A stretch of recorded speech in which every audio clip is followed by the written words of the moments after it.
Hello friends, welcome to Creative Medicine. In this lecture, we will learn about Now, Zenker's diverticulum, treatment of Zenker's diverticulum.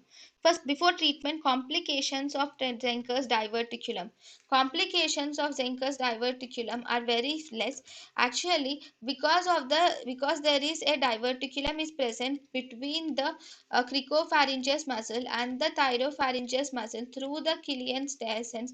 There is accumulation of food seen in the diverticulum and it regurgitates back into the esophagus and the mouth, and sometimes this regurgitated may be aspirated into the lung, resulting in pulmonary symptoms like the patient might develop pneumonia, lung abscess, and also the patient might develop pneumonia and lung abscess. The patient can also develop perforation and bleeding of this diverticula can also occur. Sometimes carcinoma may also develop in this Zenker's diverticula. So the most common complication is pneumonia, and lung abscess due to aspiration is the most common complication of Zenker's diverticula.